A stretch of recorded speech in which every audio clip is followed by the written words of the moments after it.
Hey, everybody. Thanks for joining me today for Grace with Paul Gray. This is the fifth and final day of our little mini-series on exposing the lies of hell. And as I've mentioned to you each day, some of the material that I got for this came from a great book called Raising Hell and from some information from an online church called the Brazen Church. You can check them out online, Brazen Church, B-R-A-Z-E-N, online.com. Today, we're going to finish up by looking at the afterlife, the concept of the afterlife, according to Gregory. We've been telling you a lot about what early church fathers did not believe, so we're going to finish up by talking about what some of them did believe. We're going to look briefly at St. Gregory of Nyssa, who lived from 335 to 395 AD. In addition to being canonized as a saint by the Catholic Church, he served as the Bishop of Nyssa, NYSSA, and is known for his significant contributions to both the doctrine of the Trinity and the Nicene Creed. This guy was no lightweight. He was an extreme heavyweight. In other words, he's one of the founding fathers of church orthodoxy. Now, if you're not aware, the Nicene Creed, which he was involved in writing, still today is the universal statement of faith not only for the Catholic Church, but for most anybody who would call themselves Christians. St. Gregory did not believe in eternal conscious torment. But let's not just stop there. What he did believe in was universal salvation, that all people would ultimately be reconciled to God. Here's what he said.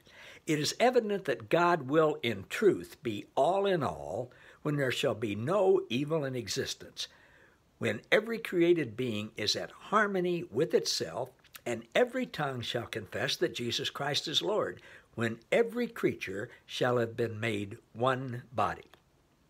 St. Gregory, like many in his day, believed that we were on a progression through the ages, where at the end of the age, those who had purged themselves of evil in this life would enter into the blessedness of the age to come, while those who hadn't yet would be passed through cleansing fire, after which they would also enter that same blessedness. He said this, "Whoever considers the divine power will plainly perceive that it is able at length to restore by means of the aeonon purging and atoning sufferings those who have gone even to this extremity of wickedness."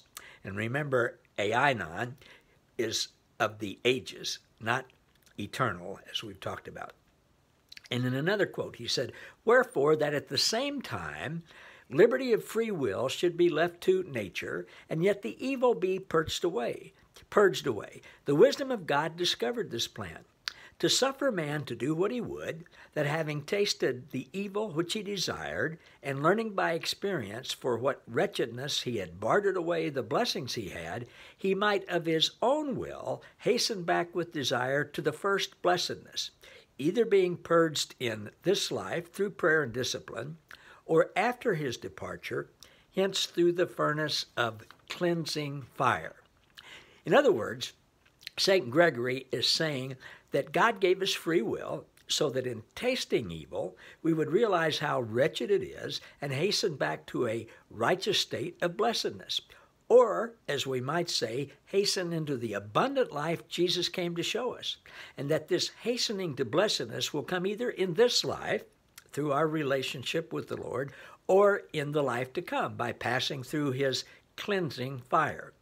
This is not a renegade theologian firing shots at Christendom thousands of years into orthodoxy. No, this is a founder of orthodoxy. This is a man responsible for forging the unifying statement of faith for all of Christianity. This is a man who attended the first ever council of the church in Nicaea. And this man, this founder of the faith, not only shows no traces of belief in hell, he actually believed all would be saved. The Greek word for that is apokatesis. And while not all of his contemporaries shared his belief that all would be saved, the opposing belief was not eternal conscious punishment, but the opposing belief was that the wicked would be just destroyed, annihilated, not tormented forever, The early church did not believe that. So, here's my conclusion.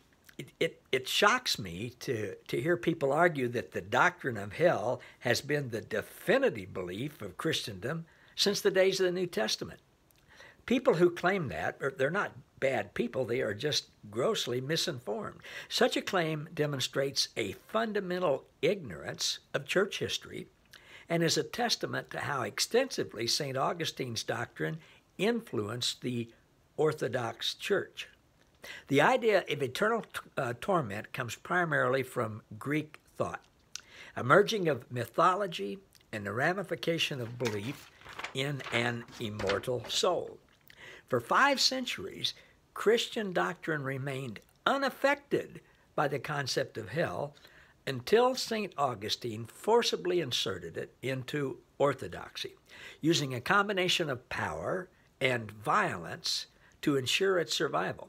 Since that time, we've seen the gradual evolution of Christian doctrine in and around this concept until today, the average believer, the average pastor, has no idea that the concept of eternal torment isn't even biblical.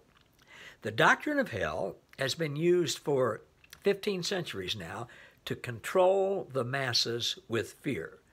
It's the Jesus protection racket. Today it prevents the world, both Christian and non-Christian alike, from seeing a loving Father, Jesus Father, the only true God.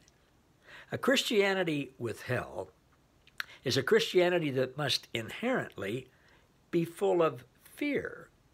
And yet 1 John 4:18 reminds us, there is no fear in love, but perfect love casts out fear. For fear has to do with punishment, and whoever fears has not been perfected in love. A Christianity without hell is a Christianity without fear. And that is good news. That's truth that you can handle. I hope this little series has been helpful. Hey, let me know. Send me a personal message or email, or if we know each other, however, let me know how this series has resonated with you and any questions that you might have. Thanks for watching. See you next time.